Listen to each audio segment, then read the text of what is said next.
Welcome to this evening's webinar, which is entitled Turning, the Key to Unlocking Defences, a mouth-watering title and topic which the three of us are keen to get our football brains stuck into. So what is turning in football and why is it important? And in order to kick off that particular question, I think we need a definition. So, Soph, what would be your definition of what turning is? I would say, in simple terms, is to change direction with the ball in order to get away from pressure, really. Pete, anything to add to that? No, I was looking at the question, and I think in defining it, you also begin to unpick why it's important. So I think Sophie's nailed it with those obvious changes in direction or flow of the game that can be achieved through turning. You can create some personal space.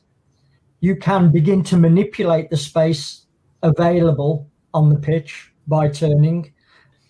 I think in order for you to stop and start effectively and with some elements of disguise and deception, playing those kind of games actually almost prepares your body to be able to do it with the ball, so that when you execute it, your body already knows what it feels like to decelerate quickly, to change the orientation of your body, and then to accelerate quickly away, because you've been doing it in lots of the tag and chase games, the warm-up games that coaches should be playing with those young people. The most interesting thing is the smaller the format, the more opportunity that the children get in turning, which makes sense really, because the less players, the more opportunity you're going to get, which to me it screams how important it is to try and get kids and children in scenarios in smaller sided games, so that they get the opportunity to do that, and it's not necessarily forced. It might just be you put them in a small sided game and they get a chance to do turning as well as dribbling, but you might hone your focus in on turning. So yeah, that kind of screamed out at me on there. And Pete, what would be the headline for you from this statistical slide? I mean, my views on small-sided games and small-sided formats are pretty much well known. I think our national teams, both in the female and the male game, are operating at such a high level now. And I think we've been doing it and we've been able to do it, but there's still a missing piece of the jigsaw, because I think with our young players, their first format is 5v5. I think if we went smaller, I think we'd produce even more of the kind of skillful, highly technical, creative players that are already emerging. Turning could be used to create space for others, but also, if you back yourself, it could also be used as a tool to manipulate space for you to operate in 1v1 or maybe even 1v2 if you're outnumbered. Would that be fair? And have you found yourself in situations like that? I'm not one player that likes staying on the ball, I'll be honest. I like to move it in 1 and 2 touches if I can, and if I can play forward, I will. But I've found myself in numerous times where I've turned on the ball and there's no passing option, which then means I have to turn back. It doesn't necessarily mean I have to go forward all the time. It might mean I've turned, there's nothing on, the player's putting me under pressure from forward, so I have to turn back. I then look for back options. So it might be my centre half to play forward, it might be my full back. And I think that once I've turned, growing up, coaches were very much, right, play forward. As I've got a little bit older and progressed to the top level of the game, that didn't necessarily have to happen. We could be patient with the ball. Now, depending on where the ball is in that first 1v1 or 2v1 moment, that could actually be in the top left, bottom right. So the eye might look a little bit obscured, but still go through that pattern of, well, where's the epicenter? And then what's the rippled effect outwardly? And sometimes looking at things from out to in or in to out will help you see a greater perspective. And Pete, just before we move on, I thought it was quite prevalent to point out that if we go back to this one here, in that scenario there, we've got a 3v3. So even though we're talking about the 11v11 game here, we still know that there's value in players who play the 11v11 game training in smaller formats to refine and see pictures. Absolutely. And I mean that there's lots of current research around the returns from formats. So it's not that we want coaches to play 3v3 just because someone's heard it, or we want them to understand the returns. And the research tells us that the difference between 3v3 and 5v5 is that in 3v3, you get more individual technical actions.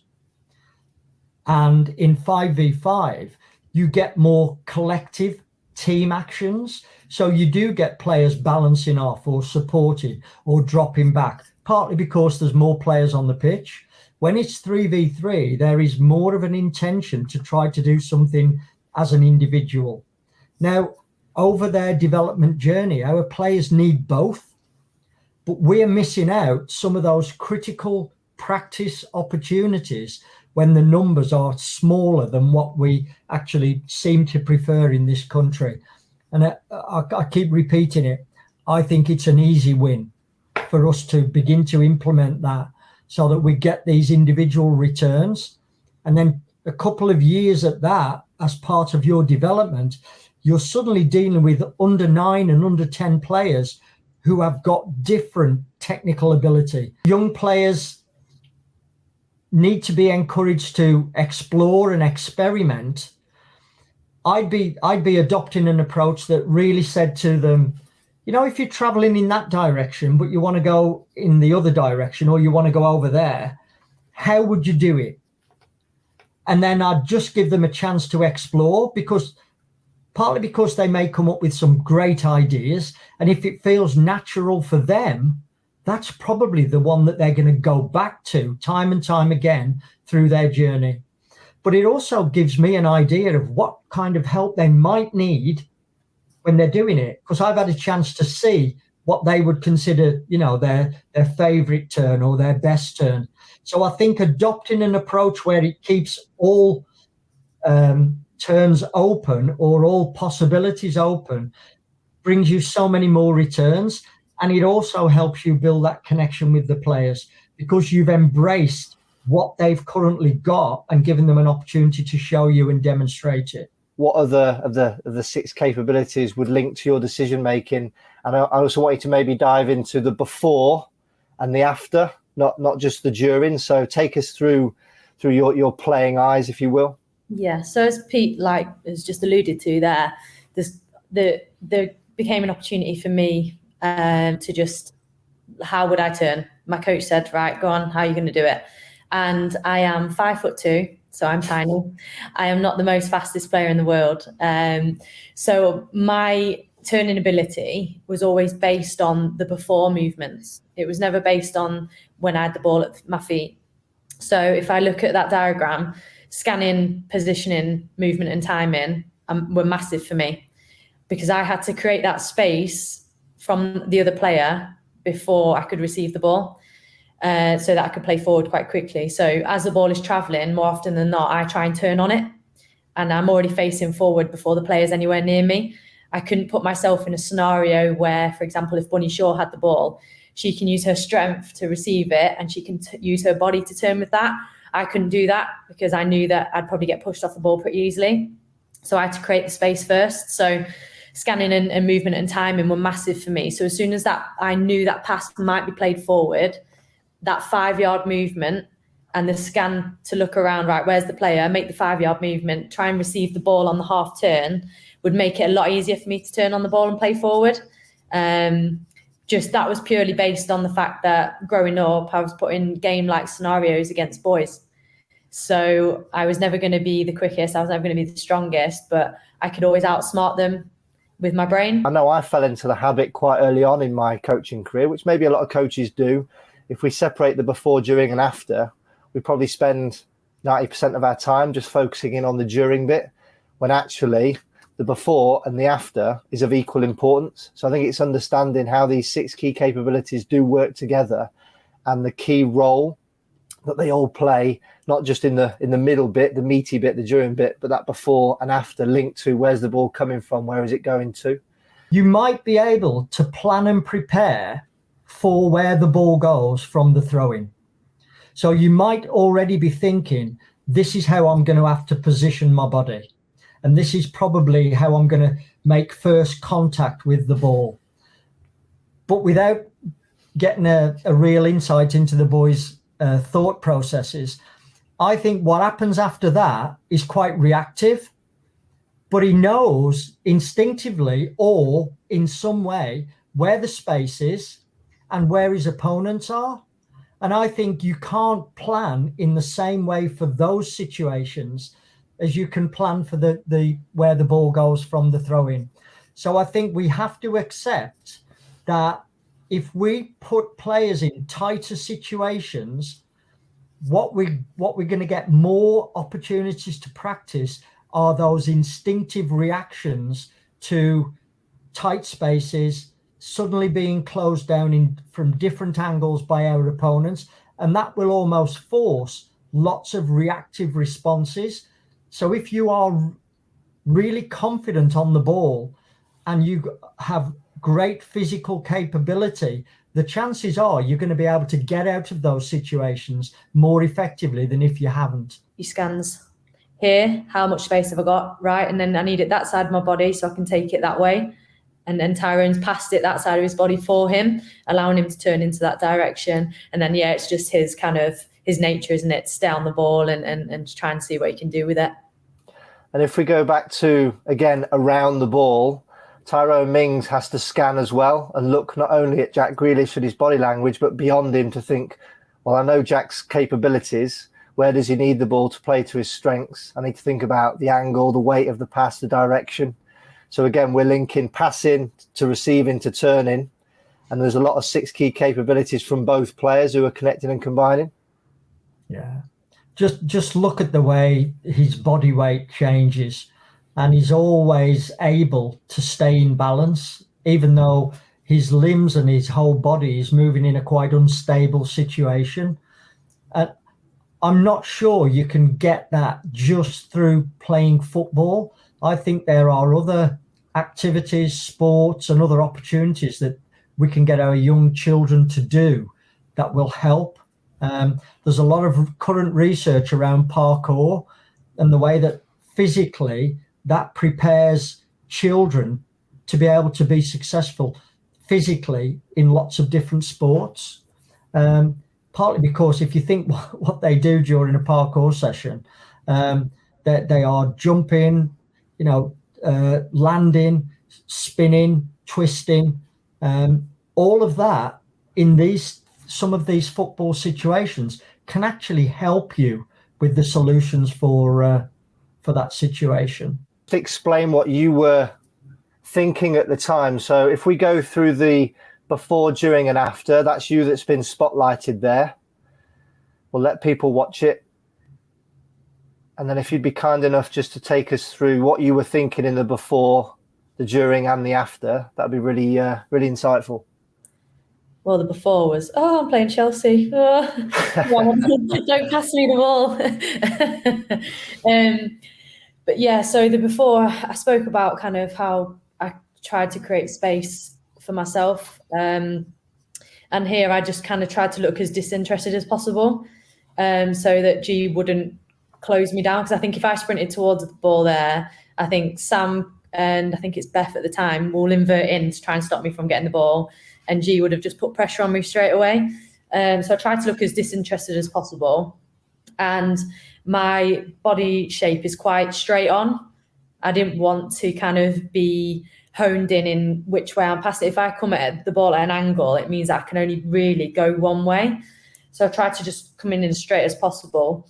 Once I'd done that, if you have a look here, so I'd already scanned prior to this to see how far G was away. I'd kind of disguised the fact that I might play into my right centre half just about here. It looked like I might pass the ball there. Yeah. So G then kind of, I don't know how, but I could kind of sense the fact that she was this side of my body. And I hadn't scanned, but I could hear it. I could feel it. So once I'd kind of made that deceptive move there, I knew I could then open up this way. And scanning around, I knew the space was already there before then because me and G were the only players in the centre of the pitch. The other players around me, if you look at both my fullbacks, they're wide as possible. Like they're providing width there and there. So I knew I've got here, I can't tell who this player is, the blonde girl here. She was offset. So I knew if I could go left, I'd probably got more space. And yeah, that touch there, it was a one-touch turn for me, which is very rare, by the way, to do that. And then, yeah, the thought process of, right, how am I going to play forward now? People who know me might their first comments might be, wow, you've got 5 players who are stood around and only one player practicing. But this is for players who need a real challenge. But there's lots of wriggle room, because the blue players on the outside, there could be 2 of them, 3 of them. I just happen to say, if you really want to challenge your player who is good at turning, then you've got the option to use 4. So the ball comes in to the central yellow player, and then all 4 players on the outside go in to close it down. And then the yellow player just has to find a way out. So they can turn in any direction, make as many turns as they want, bearing in mind that the more turns that they make, the closer the outside players are going to get to closing them down. So space is being reduced from all directions very, very quickly. I think this practice happens so quickly. You get a lot of repetition of changing players' positions and changing over, so that everybody gets a chance to play in every position. But the challenge for the yellow players is really quite high. So if you're working with under 5s, this is probably not a practice for you. But I think as soon as players get the confidence on the ball and you really want to challenge them, then this is one way that you can do it. You can have some players further out so that you can actually manipulate the pressure. You could have 3 players coming from the outside in, and have 2 players that the yellow player in the middle could find with a pass. So it's just a template that I would hope the coaches who have logged on tonight can look at and say, I couldn't do it in exactly that way, but if I did this or did that or tweaked it in this way, then it could work. But we don't want to kill the integrity of the game. So if I was playing this game for about 20, 25 minutes, I would bring these orange zones in probably after about 10, 12 minutes, just so that we could link the learning between what's happening in that middle third, which is actually the biggest third. They're not equal thirds in this situation, as you can see by the diagram. But when they do get into the attacking third, I am going to allow the team who's attacking in possession to cross, which could be a sideways ball, or pull the ball back, which means it comes backwards. So again, I'm restricting, but I am letting them off the leash, so to speak, linked to the principles of play, and also encouraging connecting and combining in the final third. So again, experiment, try and test it out. Think about your players, what's appropriate for them, how big is the pitch, what format do they play. If this was being played with, so let's say, under 13s, under 14s, it might be that 30 by 40 size pitch. Again, if you've got typically 14 players turning up. So again, just size it appropriately. Think about the angles and distances that they would normally be faced with on a weekend. Or turning, other than putting a restriction on it like this. If you make it quite a small pitch or small area to play in, you're going to encourage more type of turns that might be one touch or multi-touch, because there's less time to think. If you keep the space quite big, there might be more opportunity to experience the no-touch turn, because there's more time to be able to think and play. So again, just some tips around step linked to sizing. What would motivate you to practice turning in a training session? I think no matter what my age is, I think if you put me in a game scenario, I'm happy. I just want to play football, and how realistic that is to me always makes me want to do whatever you're asking me to do. So turning isn't in my comfort zone. It's not naturally what I want to do. I like passing. But if you said, right, so for playing a game, you got to try and turn, you put me out of my comfort zone, I would be more inclined to do it, because no matter what, I just want to beat the other team. And if we're in a 5v5, 4v4 scenario, and I'm going to get opportunities to do it more often than not, and the other team might score, they're the kind of things that motivate me. So the more realistic it is to a game, and that's me from 5 years old to me at 32 now. The coach can say to me, right, so we're going to do a passing drill. And I'm looking at him thinking, I love passing, but with a mannequin, come on, gaffer, like at least put someone near me. They can be unopposed, but at least put someone near me. But the more you said to me, right, so 5-side, that's it. You've won me over, regardless of the age I am. And I think that's probably the most important thing to players. Like you've done it there. You've put a condition on it, which is turning, which would make me feel uncomfortable because I don't like staying on the ball. I don't want to.